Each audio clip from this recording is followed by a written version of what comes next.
So when I'm in the car traveling, I listen to a lot of different radio stations. I listen to a lot of different stuff. Sometimes I get bored, so I flip around between stations. And I was traveling home from Wisconsin a few weeks ago, and I thought, I haven't heard John Fugelsang for a while. I want to listen to John Fugelsang. I love John Fugelsang, okay? I just think that John Fugelsang is the bomb, I guess is the word that you use. I don't know, there might be some new word, and my daughter's probably now listening at home saying, "You are embarrassing me, Mom, be quiet, because you're such a weirdo." But I turned on the Fugelsang program, and Fugelsang wasn't on there for the day. His cohort, Frank Conniff, was on there, and they had another man that was on there, a comedian that was talking, and the story that this comedian was telling has so deeply affected me that I think about it a lot. It will come to me, in the deep recesses of my mind at 2 o'clock in the morning when I wake up. I think about this because the story that he was telling had to do with a particular time of racism that he experienced.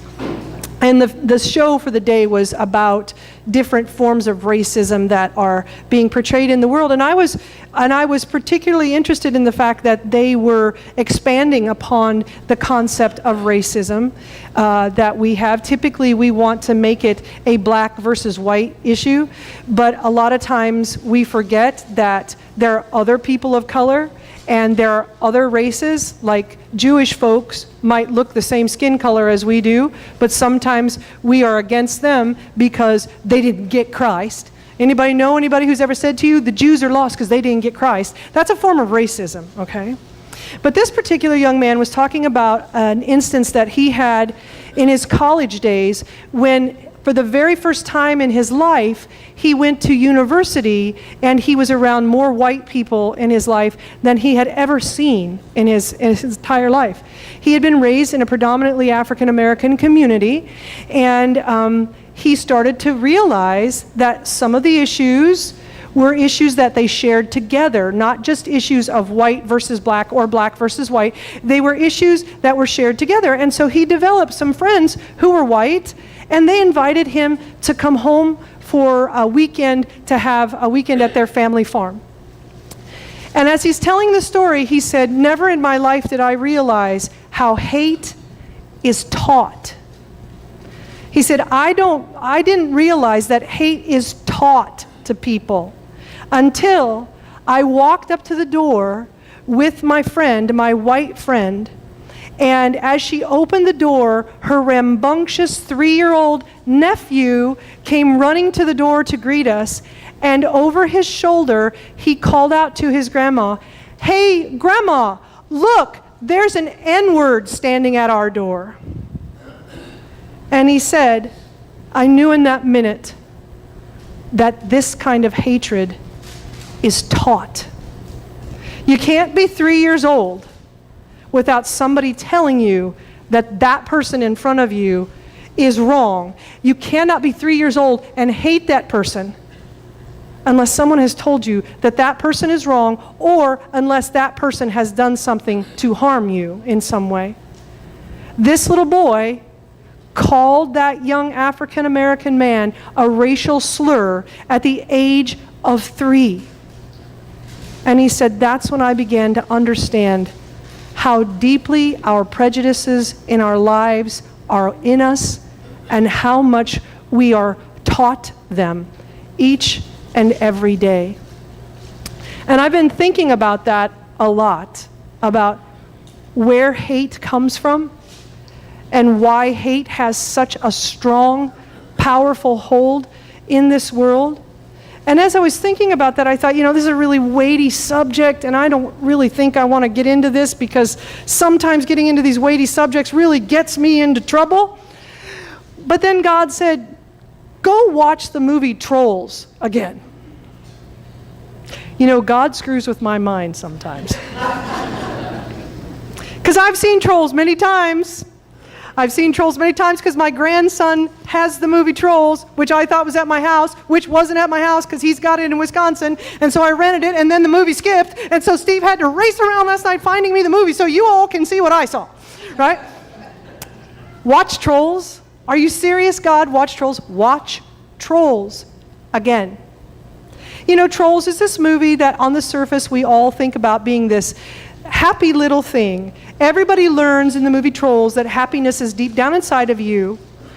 But in the clip I'm going to show you, the clip will begin to illustrate to us this idea of how hate is taught, how we learn to deny the true colors of another person because we're taught through this subtle messaging in our lives, or even some overt messaging in our lives, that the person that we're over there is bad for us, and we're not supposed to be around them. So the basic premise of Trolls is this. Trolls are happy, lucky, go people, except for Branch. Now, when you see Branch and Poppy on the screen, I know immediately that you're going to think Poppy is Lynn and Branch is Jana, because that's basically the way that it is. Lynn is Poppy. Happy all the time. Her hair's out, you know, she's dancing, all that sort of stuff. I am more like Branch going, what in God's name is going to freaking go wrong today? I am more like Branch. So Poppy and Branch set out on this quest to rescue their troll friends who have been stolen by the Bergens. All of their lives, the Bergens have been told that the only way to be happy is to eat a troll, right? The only way to be happy is to eat a troll. And the Trolls have been told all of their lives that the Bergens are the nasty, mean, rotten people of the world, and you can't go near them. You can't be around them because they're going to eat you. So, in other words, Trolls have been taught to hate the Bergen, and Bergen have been taught to hate the Trolls. But in their quest, somewhere along the line, something happens, and a Bergen who can live with its true colors and these two tiny little trolls cross paths. And I want you to look at this clip more deeply than just how are they trying to be happy. Can you roll that clip, guys?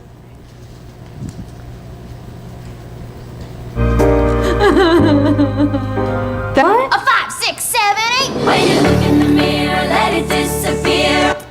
So, if you look deeply, you can see the messages, the subtle messaging of hatred in that particular clip. Now, we don't really want to think that DreamWorks or Disney or anything is putting those sorts of messages in their plot lines, but it's there. And it starts with the fact that the Bergen hates herself. She hates herself. She's heard these messages all of her life, that the clothing that she wears, that the way that she smells, that the hair that she has, that's all wrong, so nobody would want to like her. The king couldn't possibly like her because of the fact that she is bad. And then the trolls, they have this message, especially Branch. He's like, no, that troll is going to get us. We've got to get, or that Bergen is going to get us. We've got to get out of here. And Poppy is the one who says, yeah, you know, that's okay, but we've got hope. This can happen. Eventually in the movie, what you would find out is that Poppy starts to believe the messages of hate that she hears around her. The messages that come to her that make all of her bright, beautiful color leave her. And as I watched the Trolls again this week, I thought to myself, the only way to eradicate hate in our world is to begin taking out those blanks in our eyes, those sawdust pieces, those bits of matter in our eyes, our metaphorical eyes, to be able to see people the way God has created them, and to shut off the messages of hate that are all around us. Now, I was trying to think of some messages of hate that I may have gotten when I was a small child. I told you one a few weeks ago. I got the message of hate towards poor people. Poor people, I don't want to be like them. But I also got the messages of hate about wealthy people. They are bad. They are bad people because they've got so much money and you work so hard and you don't have enough. Those are some messages I got as a child. I also got the racial messages because I grew up in a community, small river town community, and we had never seen African American people. So we bought into all of that stuff that we heard around us that said, we need to hate those folks because they're after our stuff. You see, the Bergens are after the trolls, so you got to learn to hate them. And the trolls, well, they're after our happiness, the Bergens think. So you got to hate them. I wrote down, maybe you can add to this list. I wrote down some things that I think are messages that we're getting today. Perhaps maybe you have heard these. And what we want to do is, if you have heard these, examine yourself to find out whether or not you're buying into it, which I mean to tell you is really difficult to face up to. Old people, what a nuisance they are. Oh man. Old people are such a nuisance. They move slow. They don't think straight anymore. They've got so much trouble. Oh my gosh, it takes me so much time to deal with an old person. I want to move. Let's not deal with old people. How about this one? Gay people are bad. You heard that one? You still hear that one today. I won't make them a wedding cake because Jesus says I don't have to. I will not make them anything for what they want because Jesus says I don't have to. Those are messages of hate being run through your Christianity. Those are messages of hate. And we're using Jesus to justify it. How about this one? Single mothers, they are just so lazy. If they'd stop popping out them babies, then they wouldn't be in the straits that they're in. It's all their fault. Heard that one? Jesus tells me I can hate them. Them people trying to cross the border, they want what we got, and we worked hard for it, and they better just stay down there. They are illegal. Did you ever hear Jesus call anybody an illegal? What about this? Those politicians, they're all out to get us. Those politicians, they don't care nothing about us. None of them want to help us. None of those politicians are worth anything. We want somebody in there that will help us, the little people of the world, but a little person wasn't put in the White House.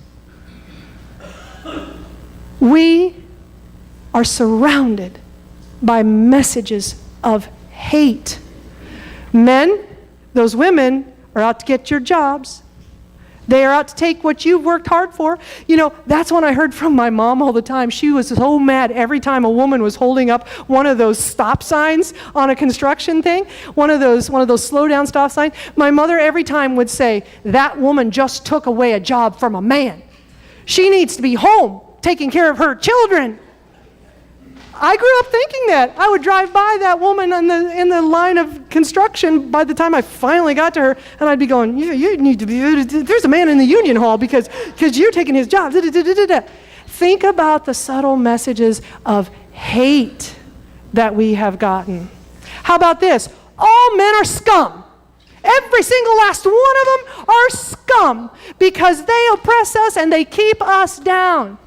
Now, I know that these are extreme examples, but they are also examples that you hear every single solitary day of your life. And after a while, what they do is they begin to work upon us and work upon us and work upon us to the point where we begin to live them out in this world. We begin to act that way in this world, that person has something wrong with them, and we are not going to put up with what is wrong with them. Particularly, you will hear me say, you can't fix stupid. That's a message of hate. I didn't even realize that till somebody pointed that out to me. You do know that there are people of lesser intelligence of you than this world, Jana, that are worth something. I didn't even realize that it was coming out of my mouth that way. I didn't even realize until I heard a little child the other day say, see ya, wouldn't want to be ya. I didn't even realize that's a message of hate. And we're in the process in our lives right now, in the midst of this world, laughing that stuff off.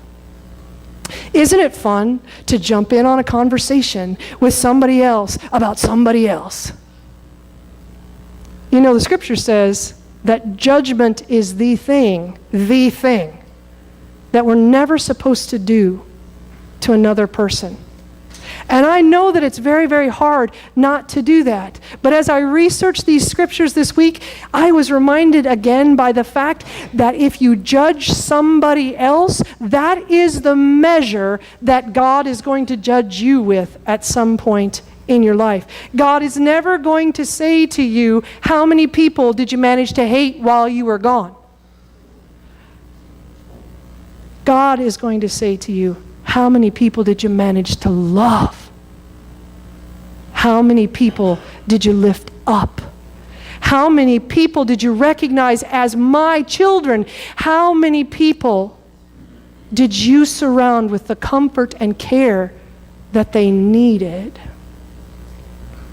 We forget that those people that we hate, those people who we're hearing constantly to hate, those people are God's people. Those people are children of God, no more than, no less than we ourselves are. The clip showed you one other really important message, and that is this: that the minute that the Bergen and the Trolls had something to work on together, their differences seemed to fade away. Their differences seem to have gotten lost in the Trolls helping this Bergen girl feel loved. The Bergen forgot she was supposed to be putting them in the pot to be roasted so that they would make her friends happy. And in the end, when push comes to shove, the Bergen girl, who's the hated person in the movie, the Bergens, when push comes to shove, it's the Bergen girl who lets the Trolls go free, and the Trolls can escape and live. You see, when they had a quest of love to work on together, everything about how they were feeling seemed to melt away.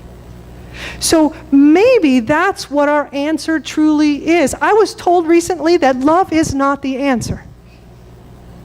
I was recently told that love is not the answer, and I wanted to say to that person how much I hated them for saying that to me, but I was nice.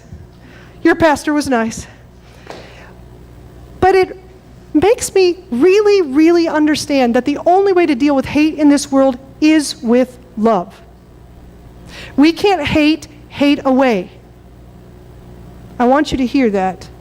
We cannot hate away. We can only love hate away. We can only love ourselves, love this world into a new reality. And I know that it's two-parted. We have to love ourselves and we have to love our neighbors. And we cannot love our neighbors if we don't love ourselves.